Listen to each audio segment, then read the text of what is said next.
Saturday Sundays are more boring.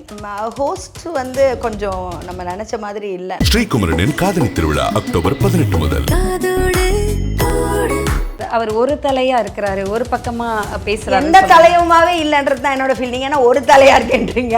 அவர் நான் வந்து ஒன்று அவர் கண்டஸ்டண்ட்டாக போயிருந்தா இன்னும் பெட்டராக இருக்குமோன்னு நினைக்கிறேன். இல்லைன்னா அவர் ஆடியன்ஸாக இருக்கிற மாதிரி தோணுது எனக்கு வந்து அவர் ஒரு பேலன்ஸ்ட் ஆங்கரிங் பண்ண மாதிரி தெரியல. இவர் தப்பு பண்ணுறாரு, இவர் பாதிக்கப்படுறாரு, இவருக்கு ஜஸ்டிஸ் ஒழுங்காக கொடுத்த மாதிரியும் இல்லை. இவர் தப்பு பண்ணவருக்கு வந்து அதுக்கான நீ இந்த மாதிரி பண்ணணும், இப்படி பண்ண அப்படின்னு ஒரு கட் அண்ட் ரைட்டாக பேசின மாதிரி இல்லை, ஒரு 2 வேர்டில் பேசின மாதிரி இல்லை. அருண் எனக்கு ஃபர்ஸ்ட்லாம் அவனுக்கு பிடிக்கல. முதல்ல அமிச்சிருங்கன்ற மாதிரி இருந்தேன். அப்படின்னா அவனா அழுவுது வேற. ஐயோப்பா, பிக் பாஸ் ஜூலியா தான். இப்போது புதிய அறிமுகம் ஆச்சி ஹோட்டல் சாம்பார் 50 கிராம் ரூபாய் 20 மட்டுமே. இந்தியா கிளிட்ஸ் நேயர்களுக்கு வணக்கம். இன்னைக்கு நம்ம யாரை பார்த்து பேச போறோம்னா சோனியா போஸ் வெங்கட் அவங்கள பார்த்து தான் பேச போகிறோம். அவங்க கிட்ட நிறையா விஷயங்கள் நம்ம கேட்டு தெரிஞ்சுக்க போகிறோம். நடுவில் நிறைய சர்ச்சையான பேச்சுக்கள்லாம் வந்துச்சு. ஸோ அதை பற்றின ஒரு தெளிவான விளக்கத்தை கேட்டு தெரிஞ்சுக்கலாம் வாங்க. வணக்கம். இப்போ பிக் பாஸ் போயிட்டு இருக்கு. ஸோ வந்து பிக் பாஸ் வரும்போது ரொம்ப எதிர்பார்ப்போட தான் வந்தாங்க. ஓ, பிக் பாஸ் வருது, விஜய் சேதுபதி சார் ஹோஸ்ட் பண்ண போறாரு, அப்படி இருக்க போகுது, இப்படி இருக்க போகுதுன்னு நிறைய விஷயங்கள் வச்சு பிக் பாஸ் வந்துட்டு ஓப்பன் பண்ணாங்க, வந்தது. ஸோ எப்படி போய்கிட்டு இருக்குன்னு நீங்கள் நினைக்கிறீங்க? கொஞ்சம் டும்மாக தான் போயிட்டு இல்லை, அப்படி இல்லை. As I always felt this season Bigg Boss 8 வந்து I feel Saturday Sundays are more boring. எனக்கு இன்னமும் வந்து பெரிய இன்ட்ரெஸ்டிங்காக சொல்கிறீங்க. போரிங் ஹோஸ்ட் வந்து கொஞ்சம் நம்ம நினச்ச மாதிரி இல்லை. நான் ரொம்ப 2-3 வாரம், ஐ மீன் ஃபஸ்ட்டு 2 வீக்ஸ்க்கு அப்புறத்துலேருந்து எனக்கு அது ஃபீல் நல்லா இருந்துச்சு. செகண்ட் வீக் சண்டேலேருந்து திருப்பி அடுத்த சண்டேலேருந்து எனக்கு கொஞ்சம் அப்படியே தேஞ்சிக்கிட்டே இருக்குது. ஐ மீன் கமல் சார்கிட்ட இருந்த ஒரு விஷயம் நம்ம ரொம்ப பார்த்துட்டோம். அதாவது 7 சீசன் கமல் சார் பண்ணியிருக்காரு. ஸோ அவர் ஒரு சீசனுக்கு அடுத்த சீசன் வந்து அவரோட ஆங்கரிங் ஹோஸ்டிங் வந்து ஒரு மாதிரி நல்லா இருக்கும். அது எந்த இடத்துல தட்டி கொடுக்கணுமோ தட்டி கொடுப்பாரு, எந்த இடத்துல புடிச்சு அதை கேட்பாரு, அந்த அவங்களுக்கு பதில் நறுக்குன்னு இருக்கும். அண்ட் பசங்க கிட்ட ஒரு பிரின்சிபல் கிட்ட ஒரு ஃப்ரெண்ட்லியான பிரின்சிபலை பார்க்குற ஒரு பயம் இருக்கும் கண்டஸ்டன்ஸ் கிட்ட. அது சேது சார் கிட்ட மிஸ் ஆகுது. ஒரு ஆரம்பத்தில் ரொம்ப ஃப்ரெண்ட்லியாக இருந்ததுனால அவரை பயப்படவே மாட்டேங்கிறாங்க. அவர் பயப்படணும்னு அவசியம் கிடையாது. பட் நான் சொல்கிறது அந்த பயம் இல்லை, ஒரு ரெஸ்பெக்டோட, ஐயோ கேட்பாரே, நம்ம இது பண்ணியிருக்கோமே, நம்ம தப்பு பண்ணி எப்போவுமே குத்தமுள்ள நெஞ்சு குறுக்கு இருக்கும் இல்லையா, அந்த தப்பு பண்ணோன்ற அந்த ஃபீலே இல்லாமல் தான் நிறைய பேர் இருக்காங்க. என்ன கேட்டுறா போகிறாரு, கேட்டு என்ன பண்ணுற போகிறாரு. ஒரு கொஸ்டின் எனக்கு கேட்கணும்னு தோணுது. அவர் ஒரு தலையாக இருக்கிறாரு, ஒரு பக்கமாக பேசுகிறாரு. எந்த தலையுமாவே இல்லைன்றது தான் என்னோட ஃபீலிங். ஏன்னா ஒரு தலையாக இருக்கேன்றீங்க.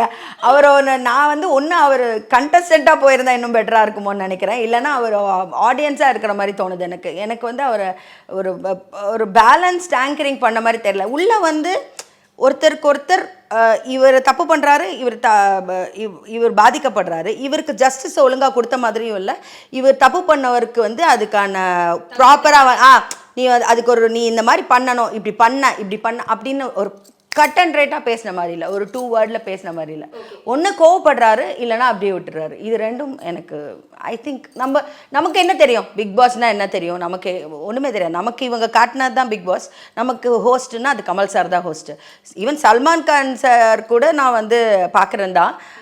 அவரை விட எனக்கு கமல் சாரோட அறிவுரைகள் எனக்கு ரொம்ப பிடிக்கும். Advices he gives I like. So எப்போயுமே வந்து ஒயில்ட் கார்டு கண்டஸ்டன்ட் வந்தால் வந்து சூடு பிடிக்கும், பரபரப்பாக இருக்கும். போன தடவை கூட ஒயில்ட் கார்டில் வந்தவங்க தான் டைட்டில் வின் பண்ணாங்க. ஸோ இந்த தடவை வந்ததுக்கப்புறம் ஒரு சூடு பிடிச்ச மாதிரி இருக்கா, இல்லை மந்தமாக போகிற மாதிரி இருக்கா? உங்களுக்கு எப்படி தோணுது? கண்டிப்பாக சூடு பிடிச்ச மாதிரிலாம் தோணவே இல்லை. பட் அவன் வந்த எபிசோடு பயங்கரமாக இருந்துச்சு. ஐயோ என்னடா ஒரு ஆள் 2 ஆளில் 6 பேர் இறங்கியிருக்காங்க, ஐயோ இவங்கெல்லாம் வேறு லெவலில் பண்ண போகிறாங்க, செத்தானுங்க எல்லாம் உள்ளே இருக்கணும் அப்படிலாம் நினச்சோம் தான். பட் அந்த மாதிரிலாம் எதுவும் இல்லை, எல்லோரும் கொஞ்சம் சுமாராக தான் இருக்காங்க. எனக்கு நான் வந்து இன்னும் சிம்பிளி வேஸ்ட்டுன்னு நினைக்கிற 1-2 பேர் போயிட்டாங்க. இருக்கணும்னு நினச்சவங்களும் போயிட்டாங்க. அதான் வருத்தமாக இருக்குது. யார் இருக்கணும்னு நினச்சிங்க? Sunita, I wanted her to be like. எனக்கு பெருசாக முன்னாடியிலேருந்து பிடிக்கும் அப்படிலாம் கிடையாது. பிக் பாஸ் வந்தப்பறம் எனக்கு ரொம்ப பிடிச்சிச்சு. அண்ட் ஸ்பெஷலி எலிமினேட் ஆகி வெளியில் போகிற அந்த எபிசோடில் எனக்கு அவள் அப்படியே நம்ம சிறுத்தை படத்தில் கார்த்திக் சார் மேலே இருப்பார்ல அந்த மாதிரி மேலே போயிட்டா. அவ்வளோ பாசிட்டிவ் ஆட்டிடியூட், அவ்வளோ லவ்லியாக இருந்துச்சு அவளோட வார்த்தைகள் எல்லாம். ஸோ இந்த முறை வந்து கண்டஸ்டன்ட் வந்து அவங்களுக்கு கொடுத்த அந்த வாய்ப்பை வந்து சரியாக யூஸ் பண்ணலைன்னு நினைக்கிறீங்களா? என்ன தெரியுமா அவங்களோட ப்ராப்ளம்னு நான் நினைக்கிறது என்னென்னா, அவங்க வந்து ரொம்பவே வந்து நிறைய எபிசோட் பார்த்து பார்த்து உள்ளே ஓடிக்கிட்டே இருக்கு அவங்களுக்கு ஒன்று. அவங்க அந்த ஒன்று அந்த மாதிரி ஒருத்தங்களுக்கு வந்து நான் இந்த ஆளாகணும் இல்லை அந்த ஆளாகணும் அப்படி இல்லை, அது மாதிரி நானாக இருக்கணும் அப்படி நானாக இருக்கணும்னு சொல்லி வெளியே காட்டுறவங்களும் நடிக்கிறாங்க. நானாக இருக்கணும் அவங்க நானாகவே இல்லை, அப்படி தான் எனக்கு தெரியுது. இப்போ வந்து பிக் பாஸ் சொல்கிறாரு, ப்ளீஸ் தயவு செஞ்சு விளையாடுங்க, இன்னமும் நீங்கள் இந்த வீட்டை சொந்தமாக்கலை, இன்னும் நீங்கள் ஒரிஜினல் ஆகலை அப்படி சொல்கிறாங்க. அடுத்த செகண்டே சண்டை போட ஆரம்பிச்சிடுறாங்க. சண்டை போட்டால் தான் ஒரிஜினலாக. எவ்வளோ விஷயம் இருக்குது, எவ்வளோ இமோஷன்ஸ் இருக்குது அதில். அந்த ஒரு நட்பு, ஒரு அழகான நட்பு காட்ட மாட்டேங்கிறாங்க. ஒரு யாருக்கும் யாரு மேலேயும் ஒரு ஃபீலிங்கே இல்லை. அப்போ எல்லாரும் நடிக்கிறாங்கன்னு சொல்கிறீங்களா? மோஸ்ட் ஆஃப் தெம் நடிக்கிறாங்க தான். மோஸ்ட் ஆஃப் தெம் நடிக்கிற மாதிரி தர்றாங்க. They are not the real self. கொஞ்சம் பீப்புள் ஓகே, கொஞ்சம் பீப்புள் இருக்கிறாங்க. பட் அவங்களுமே ஒரு பாயிண்டில் ஐயோ கேமரா இருக்குது, நம்ம கரெக்டாக பண்ணணும், இப்படி நம்ம எப்படியாவது அடுத்த வாரத்து வரைக்கும் தள்ளிட்டு போனோம் அப்படி பார்க்குறாங்களே தவிர்த்து ஒரிஜினல் செல்ஃப் வரல. எனக்கு வந்து ஆக்சுவலி முத்துக்குமரன் வந்து I find em really arrogant and rude. But he is very smart and he is very very brilliant. So அவனை வந்து கண்டிப்பாக மக்களும் ஓட் பண்ணிகிட்டே இருப்பாங்க. அங்கே இருக்கிற கண்டஸ்டன்ஸும் அவன் வேணான்னு நினைக்க மாட்டாங்க. ஏன்னா நிறைய விஷயங்கள், இப்போ ஒரு டாஸ்க் வச்சாங்கன்னா அது அறிவு சார்ந்த டாஸ்காக இருந்ததுன்னா he will be the person who's winning element. முத்துக்குமரனும் தீபக்கும் தான் கண்டிப்பாக அதுக்கு ஒரு ஊண்டுகோலாக இருக்காங்க. ஸோ அவங்கள கண்டிப்பாக கடைசி வரைக்கும் கொண்டு போவாங்கன்னு நினைக்கிறேன். ஸோ எப்போவுமே வந்து பிக் பாஸ்க்குள்ளே லவ் நடக்கும். ஸோ புது புது காதல் எல்லாம் வளரும். இப்போ வந்து லவ்வவே ஒரு கண்டென்ட்டாக வச்சு போய் பேசிகிட்டு இருக்கிறாங்க. அதை எப்படி பார்க்குறீங்க? கொஞ்சம் கிரிஞ்சாக பார்க்குறேன். திடீர்னு லவ் வருது, அதுவும் தர்ஷிகாவுக்கு வரதெல்லாம் என்னால் அக்செப்டே பண்ணிக்க முடியாது. ஏன்னா அவளோட வியூஸ் எனக்கு பர்சனலாகவே தெரியும், நல்ல பொண்ணு. அதனால் லவ் வந்ததுன்றது நம்புகிற மாதிரியே இல்லை. அதுவும் விஷால் வந்து அவங்க 2 பேரும் வந்து இல்லைம்மா அவங்க பேசிக்கிற விஷயங்கள் ரொம்ப நல்லா ஹெல்த்தியாக இருக்குது. இல்லை பேசும்போதெல்லாம் ஆனால் ஸ்கிரிப்டட் மாதிரி இருக்குது. பிக் பாஸில் ஸ்கிரிப்ட் பண்ணுறதுக்கான வாய்ப்பு கிடையாது தான். பட் அந்த ஸ்கிரிப்ட் மாதிரி அவங்களே மனசுக்குள்ளே அவ்வளோ ஸ்கிரிப்ட் பண்ணியிருக்காங்கன்னு தெரியுது. அதில் எந்த ஃபீலுமும் இல்லை, ஒரிஜினலாகவும் இல்லை. அதான் சொல்ல, இந்த வாட்டி ஃப்ளர்ட் பண்ணல, யாரும் ஒருத்தர் மேலே ஒருத்தர் தப்பாக பார்க்கல, நல்லவங்களாக இருக்காங்களேன்னு நினச்சேன். உடனே திடீர்னு இந்த லவ் ஒன்று, சரி இது லவ்வாக போனால் கூட பரவாயில்ல, இந்த பொண்ணும் கல்யாணம் ஆகாத பொண்ணு தான், அந்த பையனும் கல்யாணம் ஆகாத பையன் தான். பிக் பாஸ்லேருந்து வெளில வந்து கல்யாணம் பண்ண ஜோடியெல்லாம் இருக்காங்க நிறைய ஹிந்திலலாம். ஸோ அதனால் வந்து மலையாளத்தில் ஹிந்திலலாம். ஸோ அந்த மாதிரி ஏதாவது சக்ஸஸ் ஆனால் நல்லது தான். பட் இது ரொம்ப கிரிஞ்சாக இருக்குது, இப்போ வரைக்குமே கிரிஞ்சாக தான் இருக்குது. எப்படி நீ போக போக பார்த்து தான் தெரிஞ்சுக்கணும். சரி மேம், நான் சில ஃபோட்டோஸ் காமிக்கிறேன். அவங்கள பற்றி நீங்கள் என்ன நினைக்கிறீங்க? அவங்க பிக் பாஸ் வீட்டுக்குள்ளே என்ன பண்ணுறாங்க, அது சரியாக பண்ணுறாங்களா சரியாக பண்ணலையா அப்படிங்கிற விஷயங்கள் சொல்லுங்கள். Okay, she's okay. அவங்க ஒன்றும் தப்பாலாம் பண்ணுற மாதிரி தெரியல. ஆனந்தி கொஞ்சம் லைவாக தான் இருக்கிறாங்க, ஒரிஜினலாக இருக்காங்க. பட் அவங்களுமே ஒரு சேஃப் கேம் தான் ஆடுறாங்க. யாரும் அந்த கான்ட்ரவர்சிக்குள்ளே வரக்கூடாதுன்னு நினைக்கிறாங்க, அவ்வளோதான். அவளுமே கொஞ்சம் லைவாக தான் இருக்காங்க. But she have no much role to do, அதுதான் பிரச்சனை. ஓகே, அவளும் வந்து அவள் வாய்ஸ் அவுட் பண்ணுற இடத்துல வாய்ஸ் அவுட் பண்ணுறா.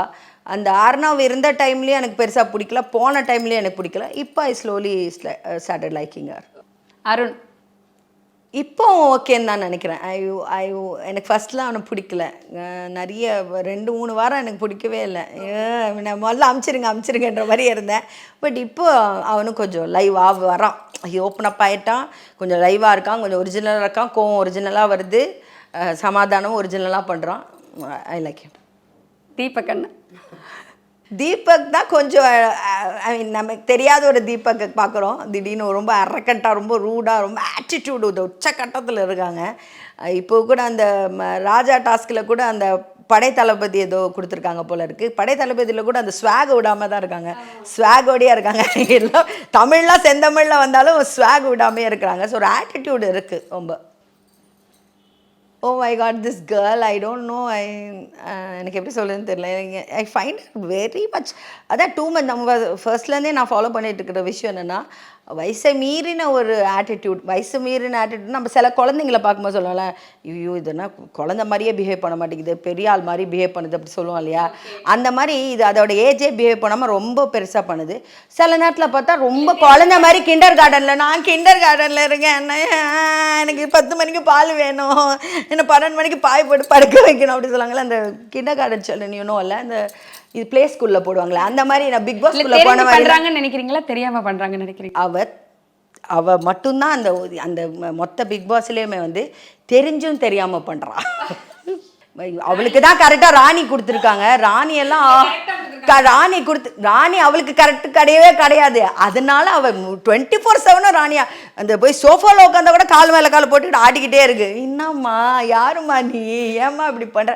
அவள் அந்த கேரக்டருக்குள்ளேயே நான் ராணி, இது மாதிரி வாய்ப்பு எனக்கு வாழ்க்கையில் கிடைக்காதுடா. பிக் பாஸ் ராணி கொடுத்துருக்காங்க, முடிஞ்ச அளவுக்கு செஞ்சு விடுவோம் எல்லாரையும். கேர்ள்ஸையே செய்கிற ஒரே பொண்ணு அவள் தான். ஏன்னா அவனா அழுவுது வேற. ஐயோப்பா பிக் பாஸ் ஜூலியா தான். ஸோ அடுத்த ஜூலின்னு சொல்கிறீங்களா? அடுத்த ஜூலியில் கம்ப்ளீட்டாக அவளுக்குள்ள நல்லா பார் ஜூலியா மாறின அந்த நல்லா ஜூலியா மாறின அந்த சாச்சனாவை பார் அப்படின்ற மாதிரி தான் அவளை கூட்டு போய் காட்டணும். Muthukumaran very smart, very brilliant. ரொம்ப கஷ்டப்பட்டு முன்னுக்கு வந்தாங்க. பட் அவகிட்டையுமே வந்து ஒரு பயங்கரமான அந்த தன்னை எந்த இடத்துலையும் குறைச்சி யாரும் மதிப்பிடக்கூடாதுன்னு பெண்களை கொஞ்சம் ஈகோயிஸ்டிக்காகவே பார்க்குற, பெண்களை வந்து எனிமியாகவே பார்க்குற ஒருத்தர். அது ட்ரம்ப் பண்ணுறாருன்னு சொல்கிறீங்களா? நிறைய இடங்களில் வந்து அவர் வந்து அதாவது இப்போ யாரோ ஒரு பெண் வந்து அவர்கிட்ட பேசுகிறாருன்னா அந்த மொமெண்ட்டு கூட அவர் வந்து அவரோட டீமுக்கு ஏதாவது யூஸ்ஃபுல்லாக ஏதாவது இன்ஃபர்மேஷன்ஸ் கிடைக்குமா, நம்ம ஏதாவது அதுலேருந்து எடுக்க முடியுமா, நம்ம இது பண்ண முடியுமா, அப்படி தான் பார்க்குறாங்க. You understand? லைக் அந்த மாதிரி தான் அவர். எந்த ஒரு செகண்டு கூட அவர் தூக்கத்தில் எழுப்ப ஆனால் கண்டஸ்டன்ட் அப்படின்னு அவரால் வந்து தூக்கத்தில் கூட கண்டஸ்டண்ட்டாக தூங்குற ஒரே ஒரு ஆள் வந்து Muthukumaran. Rayan he's a cute guy. ரொம்ப க்யூட்டாக இருக்காங்க. வந்ததுலேயே கொஞ்சம் க்யூட்டாக இருந்தது தான். பட் க்யூட்டாக இருக்கிறது மட்டும்தான் பண்ணுறாங்க, பெருசாக எதுவும் பண்ணுற மாதிரி தெரியல. சரி இவன் தான் ஏதோ லவ் கிவ் பண்ணி ஏதாவது ஏன்னா இவன் வரத்துக்குள்ளேயே வந்து பொண்ணுங்கள்லாம் கொஞ்சம் இதாக ஆரம்பிச்சு நல்லாயிருக்கும் அப்படியெல்லாம் சொல்லி அது கமெண்ட்லாம் பாஸ் பண்ண ஆரம்பிச்சிட்டாங்க.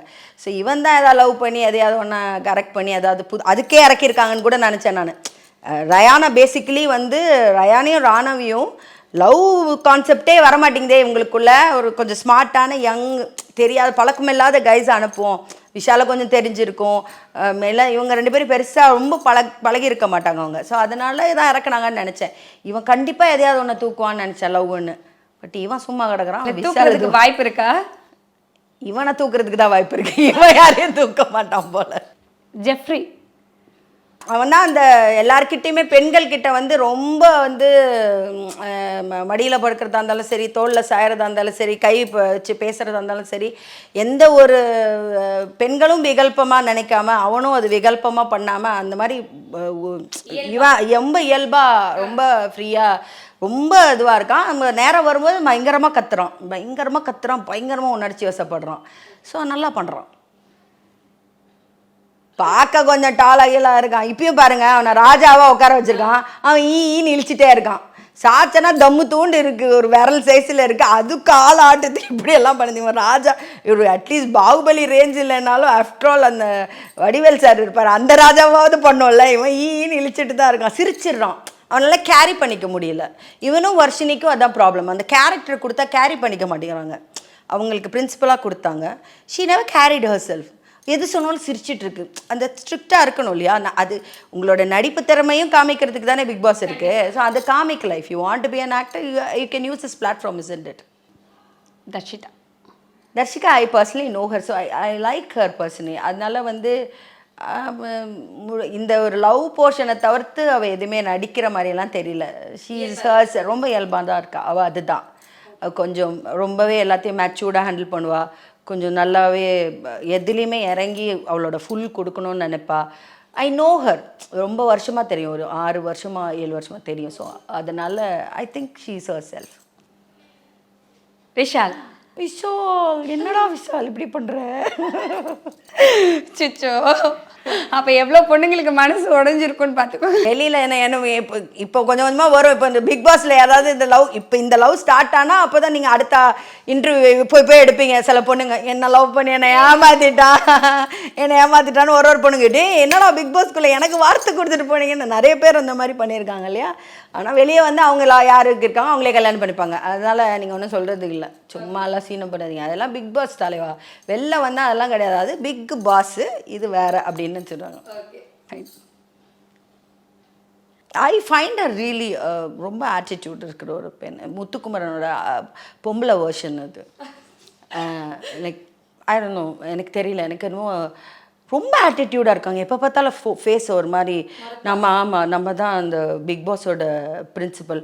அவளுக்கு நல்ல வேலை கேப்டன் ஆகணுன்ற அந்த கேப்டன் ஆகிறதுக்கு முன்னாடியே கேப்டன் ஆகிற எல்லாவோட இதையும் எடுத்துக்கிட்டா. நான் கேப்டன் ஆகிட்டேன்ற ஃபீல்ட்லேயே இருந்தா.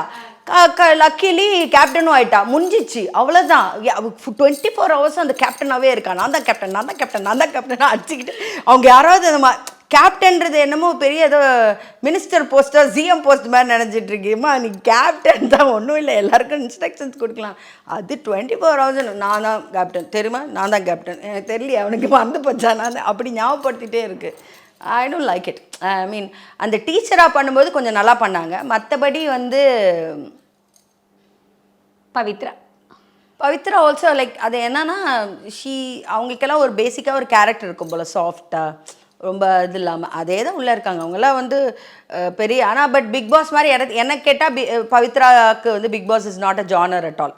அவங்களோட கேரக்டர் இருக்குல்ல, ரொம்ப சாஃப்டாக, ரொம்ப பெருசாக வாய்ஸோ இது பண்ணி பேசாமல், ரொம்ப எல்லாத்தையுமே ஒரு மாதிரி சட்டிலாக ஹேண்டில் பண்ணுறவங்க இருக்குல்ல, அவங்களாலையும் பிக் பாஸ்குள்ளே வந்து சர்வைவ் பண்ண முடியும். இவ்வளோ வாரம் சர்வைவ் பண்ணது பெரிய விஷயம். ஏன்னா முன்னாடியெல்லாம் வந்து எப்படியாவது இந்த எலிமினேஷன் வரும்போது ஐயோ இவன் போயிடணும் நம்ம அது மாதிரியே நினச்சிட்டு கடவுளே இவளை எப்படியாவது ஓட்டு யாரும் பண்ணக்கூடாது அப்படியெல்லாம் நினைப்போம் இல்லையா.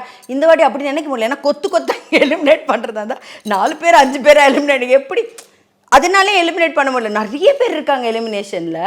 அதில் கண்டிப்பாக இவங்கெல்லாம் எலிமினேட் ஆக மாட்டாங்க. இவங்க மட்டும் இருக்கிறாங்கன்னா கண்டிப்பாக எலிமினேட் ஆகி போயிருப்பாங்க. ஏன்னா நல்லவங்க இல்லைன்றது கிடையாது, அவ்வளோ ஒரு கேப்பபிள் இல்லை டு ஹேண்டில் திங்ஸ்ன்றது. Jacqueline, God, I like her. I don't know, எனக்கு தெரியல என்னன்னே தெரியல. என்ன தெரியல அதை சொல்லுங்க. என்ன தெரியல? எனக்கு தெரியல இவங்கெல்லாம் என்ன தெரியலன்னு எனக்கு தெரியல. அதாவது இவங்களுக்கு எல்லாருக்குமே இந்த ஜாக்லின்க்கெல்லாம் என்னன்னா அவங்க ஒரு பர்டிகுலர் இது வச்சுருக்காங்க. அந்த பர்டிகுலர் இதுக்குள்ளே அந்த நீ என்ன பதில் சொல்லணும்னு நான் டிசைட் பண்ணிடுறேன். நான் ஒரு கேள்வி உன்னை கேட்க போகிறேன், என்ன பதிலாக இருக்கும், என்ன நம்ம ஒன்று கேள்வி கேட்கும்போது பதில் தெரியாமல் கேட்கணும், இல்லைன்னா 2-3 ஆப்ஷனில் நீங்கள் இந்த பதிலை சொல்லணும்னு நினைக்கிறோம். நான் சொல்கிற பதிலை தான் சொல்லணும். சொல்லியா நீ என்ன டார்கெட் பண்ணுற, நீ என்ன இது அவமானப்படுத்துகிற, என்ன இன்சல்ட் பண்ணுற, என்னை வந்து அப்படி சொல்லிவிட்டு உடனே ஓன்னு அழுவுறது. எனக்கு புரியவே இல்லை. பாதி பேர் இதில் ரீசனே இல்லாம. முன்னாடியெல்லாம் நம்ம ஒரு ஓவியா, நிறைய பேர் இருக்காங்க, லாஸ்லியா, ஓவியா, பின்ன ஒரு 2-3 பீப்புள், என்ன ஐ குடன்ட் ரிகலெக்ட் அப்படின்னு அவங்க அழும்போது அவங்க கண்ணீர் வந்து நமக்கு அப்படியே ஐயோ இப்படி அழுகுறாங்களே, இன்னொருத்தவங்க அவங்கள ஹர்ட் பண்ணுறாங்களே, அப்படி தானே இருக்கும். அந்த ஃபீல் தான். ஒரு படம் மாதிரி தான். இப்போ ஒரு படத்தில் ஒரு கேரக்டர் மேலே உங்களுக்கு ஈர்ப்பு வந்துச்சுன்னா அந்த கேரக்டர் அழும்போது நீங்களும் அழுகணும். அதுதான் பிக் பாஸும். It is like a movie. அப்போ அந்த கனெக்டே உங்களுக்கு கொடுக்காம சும்மாவே அழுகுறாங்க. இந்த சாச்சனாவும் ஜாக்லினும் எதுக்கு அழுகுதுன்னே தெரிய மாட்டேங்குது. ஆனால் அதுங்களே கத்துது, அதுங்களே அழுகுது. நீங்கள் தானம்மா கத்துனீங்க, நாங்களாம் அழுகணும், நீங்கள் ஏமா அழுகுறீங்க, அந்த மாதிரி தான் இது. சத்யா இப்போ நல்லா விளையாடுறாங்க. இடையில கொஞ்சம் கொஞ்சம் என்னமோ தெரியல, கொஞ்சம் டம்மாக இருந்தது. மேபி பல ரீசன்ஸ் இருக்கலாம். அவனோட ஸ்டோரி வெளியே சொன்னதுக்கு அப்புறமும் அந்த ஸ்கூல் டாஸ்க்லேருந்து சத்யா ரொம்பவே நல்லா விளையாடுறாங்க. ஓப்பன் அப் ஆகிட்டாங்க. So I am hoping he'll be one of the finalist. Next Soundarya, sound. This girl I liked her from the beginning. I liked her. இடையில வந்து எனக்கு பிடிக்கல. என்ன காரணம்? கொஞ்சம் டூ மச்சாக செல்ஃபிஷாக இருக்கிற மாதிரி தோணுச்சு. Big boss is one place you have to be like adjusting with people. அவங்களுக்கு அட்ஜஸ்ட் பண்ணிக்கணும், அவங்களுக்கு ஹெல்ப் பண்ணணும். அந்த ஹெல்ப்பிங்கே இல்லாமல் தன்னை பற்றி மட்டுமே ஃபோக்கஸ்லேயே இருந்த அவளுக்கு செல்ஃப் லவ் இருக்கணும் நம்ம ப்ரீச் பண்ணுறோம்ல, அவளுக்கு செல்ஃப் லவ் மட்டும்தான் இருக்குது, வேறு எந்த லவ்வுமே கிடையாது. ஸோ அந்த ஒரு செல்ஃப் லவ்வும் அந்த ஒரு தான்ற செல்ஃபிஷ்னஸும் டூ மச்சாக இருக்கிற மாதிரி தோணுச்சு. But I am very sure she is going to be one of the finalist. So இவ்வளோ பெரிய மல்லு கட்டிட்டு அங்கே ஒரு பெரிய மனுஷன் இருக்காரு. ஸோ ரஞ்சித் சார் அவர் ரொம்ப பெரிய மனுஷன். அதான் மன்னிக்க தெரிந்தவன் மனிதன், மன்னிப்பு கொடுக்குறவன் பெரிய மனிதனா அந்த மாதிரி சொல்லுவாங்களே, அந்த மாதிரி அவர் ரொம்ப பெரிய மனுஷன். அவரெல்லாம் தாக்கு பிடிப்பாருன்னு நினைக்கல. இவ்வளோ நாள் தாக்கு பிடிக்கிறாருன்னா இருப்பார், இன்னொரு 2-3 வாரம் இருப்பார், பார்ப்போம். பட் இப்போ அவர் பெரிய கேம், அந்த அவரோட பர்சனல் ஸ்டோரி சொன்னதுக்கப்புறம் அவரோட அதுக்கு முன்னாடி வரைக்கும் கூட நல்லா விளையாடிட்டு இருந்த மாதிரி தோணுச்சு. இப்போ கொஞ்சம் அவர் சைலண்ட்டாக எல்லாத்துக்குமே கொஞ்சம் அதாவது தன்னோட இது என்ன சொல்கிறது, லைக் அவங்க ஒப்பீனியனை வைக்கிறது குறைச்சிடுச்சு. இப்போ தீபக் கொஞ்சம் பயங்கரமாக, தீபக் கொஞ்சம் சட்டிலாக இருந்தாங்க. தீபக் இப்போ ரொம்ப ஒப்பீனியன் வைக்கிறாங்க, ரொம்ப லவுடாக இருக்காங்க, ரொம்ப ஓப்பன் அப் ஆயிருக்காங்க. இவர் திருப்பி கொஞ்சம் சட்டிலான மாதிரி இருக்கு. சத்யாவும் கொஞ்சம் ஓப்பன் அப் ஆயிருக்காங்க. இவர் கொஞ்சம் ஐ ஃபீல் ஸோ. கண்டிப்பாக. ஸோ மக்களுக்கு எல்லாருக்கும் புரிகிற மாதிரி பிக் பாஸ் இத்தனை நாள் நடந்த பிக் பாஸை ஒரு கொஞ்ச நேரத்தில் ரொம்ப தெளிவாக சொல்லிட்டீங்க. ஒவ்வொருத்தவங்களை பற்றியும் தெளிவாக புட்டு புட்டு புட்டு வச்சுட்டீங்க. தொடர்ந்து மக்களுக்கு நிறையா விஷயம் சொல்லிக்கிட்டே இருக்கலாம். தொடர்ந்து பேசலாம். நன்றி. தேங்க்யூ. ஸ்ரீகுமரனின் காதலி திருவிழா அக்டோபர் 18 முதல். இப்போது புதிய அறிமுகம் ஆச்சி ஹோட்டல் சாம்பார் 50 கிராம் ரூபாய் 20 மட்டுமே.